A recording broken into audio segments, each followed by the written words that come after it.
तो जय हिंद बच्चों, लेकर आ चुका मैं आप लोगों के लिए एक क्वेश्चन। देखिए, डाउट का क्वेश्चन है किसी बच्चे का। तो इसमें सबसे पहले क्या गिवन इन्फॉर्मेशन है, सबसे पहले हम उसमें थोड़ी सी नज़र डालने की कोशिश करते हैं। तो हमारे पास एक सर्कल गिवन है, ठीक है। और इस सर्कल में सबसे पहले तो बोला है कि ABCD, और वापस ए से लेकर ई तक बोल दीजिए। पूरा का पूरा ये जो ABCDE है वो एक पेंटागन है, राइट। देखिए यहाँ पे हमसे बोला गया पेंटागन है, और वो एक सर्कल के अंदर नो डाउट इंस्क्राइब्ड किया हुआ है, आपको साफ साफ दिख रहा है ना। अब हमें यहाँ पे क्या करने के लिए बोला गया है, साथ में कुछ और इन्फॉर्मेशन हमारे पास है यहाँ पे, लाइक ABBCCD, ये तीनों साइड्स क्या आपके पास इक्वल है। ये वाले ABBCCD ये तीनों ही आपस में क्या है, इक्वल है। तो मैं इधर कहीं पे लिख कर रख लेता हूँ, ठीक है ना। ABBC एंड CD, ये तीनों साइड्स आपके पास क्या है, इक्वल है।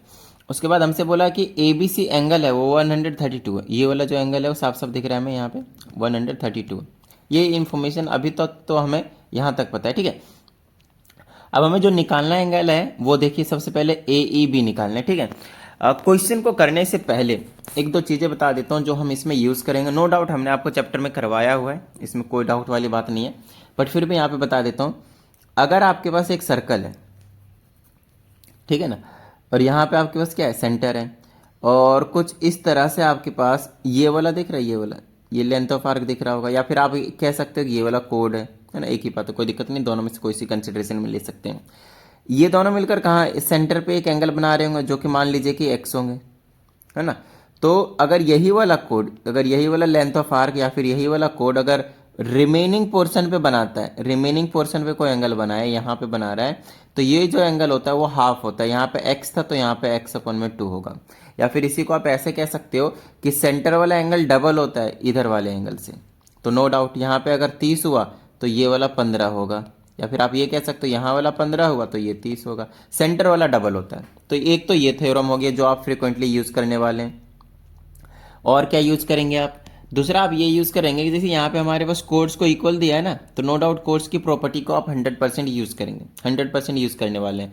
जैसे ये हमारे पास एक सर्कल हो गया, अगर ये वाला एक कोड है, यहाँ से यहाँ तक एक कोड मान लीजिए, दूसरा कोड ये वाला मान लीजिए। अगर ये कोड और ये कोड दोनों कोड इक्वल है ना, तो सेंटर पे भी अगर ये 30 डिग्री का एंगल बना रहे हैं तो ये वाला भी क्या बनाएंगे, आपके पास 30 डिग्री का ही एंगल बनाएंगे, अगर कोड्स इक्वल है तो। अगर एक और कोड है, अगर वो भी इक्वल है तो वो भी आपके पास क्या करेंगे, 30 डिग्री का एंगल, इक्वल एंगल बनाएंगे। 30 का ही बनाएंगे उसकी गारंटी नहीं है, समझ रहे ना।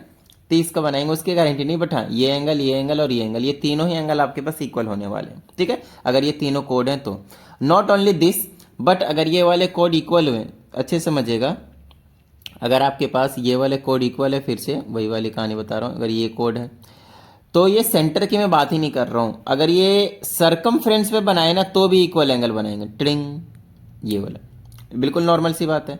एक और अगर इक्वल है, ये वाला कोड, ये कोड और ये कोड अगर इक्वल है तो ये भी, ये वाला कोड भी जो रिमेनिंग उसमें बनाएंगे ना, टिडिंग टिडिंग, यहाँ पे ये वाला, तो ये एंगल और ये एंगल, ये दोनों एंगल भी आपके पास क्या होने वाले हैं, इक्वल होने वाले हैं। तो सिंपल सी बात है, चीज़ें यही वाली हैं, कुछ अलग एक्सप्लेन नहीं करो, समझिएगा चीज़ों को।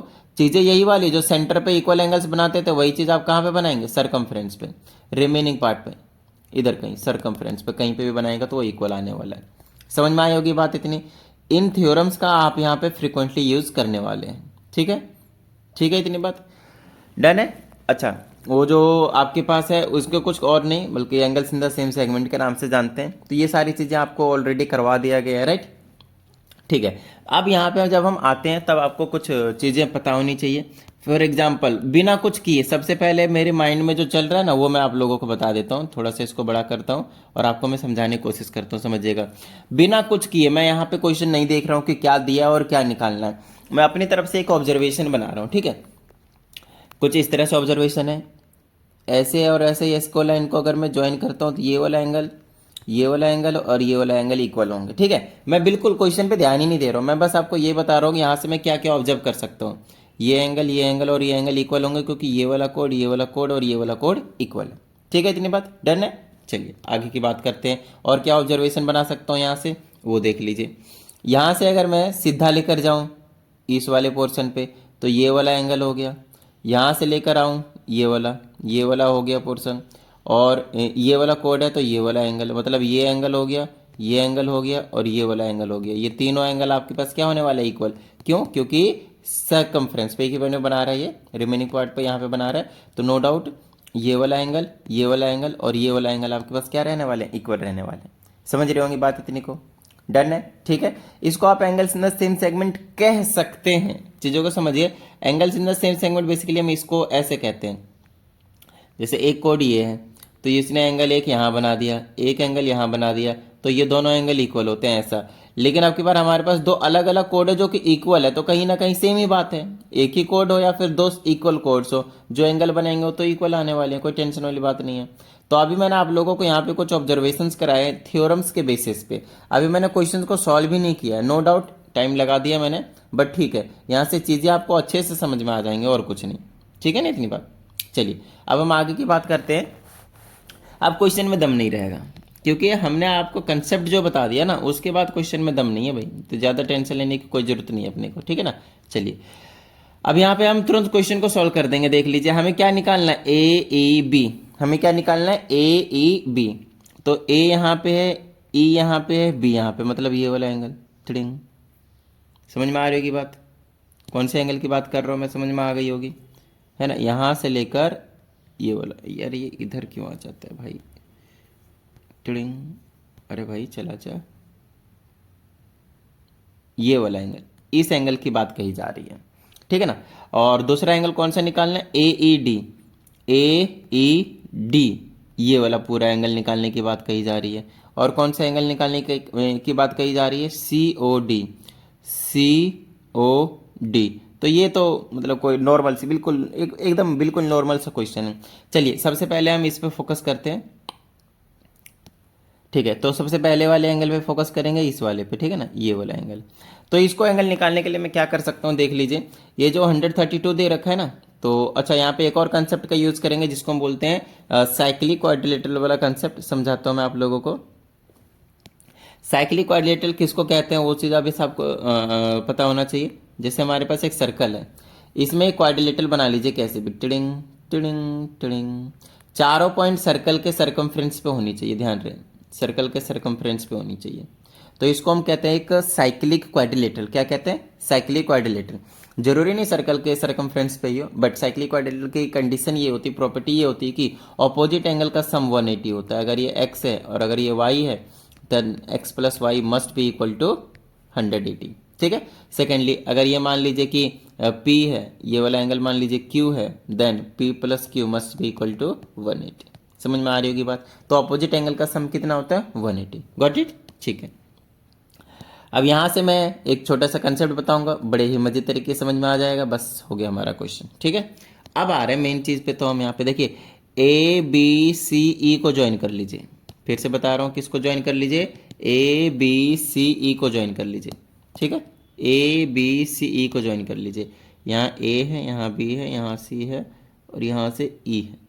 अब इसका क्या बेनिफिट होगा ना, अभी पता चल जाएगा, इसका क्या बेनिफिट होने वाला है अभी पता चल जाएगा। देखिए ए बी सी ई, क्या ये एक साइक्लिक क्वाड्रिलेटरल नहीं है, दिख गया होगा आपको, साइक्लिक क्वाड्रिलेटरल है, अच्छी बात है। ये जो एंगल 132 है, तो अपोजिट एंगल ये वाला होगा, समझ में आ रही होगी बात, ये वाला होगा, टिडिंग टिडिंग, कितना आया भाई, ए ई सी, एंगल ए ई सी कितना आ गया, तो ये एंगल और ये एंगल का सम 180 होगा, तो 180 में से 32 लेस कर दूंगा ना, तो कितना बच गया मेरे पास, 48। तो ये वाला एंगल आ गया 48 डिग्री, ए ई सी 48 डिग्री बच गया, बोलो हाँ या नहीं। कैसे निकाला समझ में आया ना, this angle plus this angle is equal to 180, तो ये वाला एंगल लेस करेंगे तो 48 डिग्री बच गया, ए ई सी।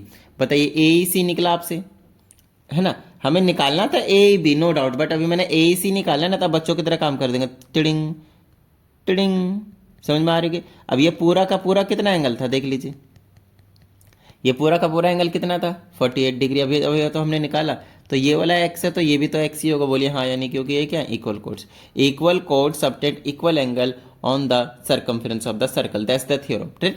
तो x प्लस एक्स दोनों को मिलाकर कितना है हमारे पास, 48 है। चलिए एक्स एक्स कितना हो गया, 2x इज इक्वल टू 48, तो ये x इज इक्वल टू कितना आ गया, 24 डिग्री, बोलिए हाँ या नहीं, बच्चों वाली चीज़ है, बोलिए कोई दिक्कत। तो x की 24 आ गया ना, तो ये कितना हो गया, 24।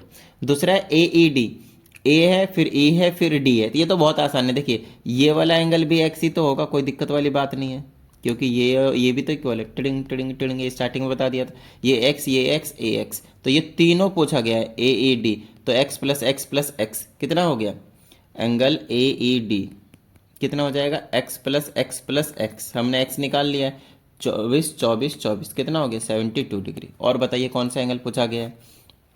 तीसरे में पूछा गया एंगल सी ओ डी, सी यहाँ पे है, ओ यहाँ पे है, डी यहाँ पे, इसमें थोड़ा सा सोचना पड़ेगा। आइए मैं आपको सोचवाता हूँ, थोड़ा सा समझाने की कोशिश करता हूँ, ठीक है। टिडिंग टिडिंग टिडिंग, ठीक है। अब हमसे पूछा है सी ओ डी, ये जो सेंटर वाला एंगल है ना वो वाला। और देखिए तो क्या ये कोड और कहीं पे एंगल बना रहा है, देख लीजिए अच्छे से, बना रहा है ना, यहाँ पे बना रहा है ऐसे करके। ये वाला एंगल कितना है आपके पास, देख लीजिए, ये वाला एंगल कितना अभी हमने निकाला था, सी ई डी, एक्स ही था, नो डाउट एक्स था, और एक्स हमारे पास कितना है 24 था। टिडिंग टिडिंग, ये भी एक्स था, ये भी एक्स था, और ये भी एक्स था आपके पास। तो ये जो एक्स वाला पोर्शन है वो कितना है आपके पास, 24 है। तो ये जो सेंटर वाला होगा वो कितना होगा, देख लीजिए। अब यही वाली तो थ्योरम बताया था मैंने कि अगर एक सेंटर पे बना रहा है ये वाला कोड, और यही वाला कोड अगर कहीं रिमेनिंग पार्ट पे बनाए तो ये एंगल आधा होता है, ये एंगल हाफ होता है, दिस एंगल इज डबल।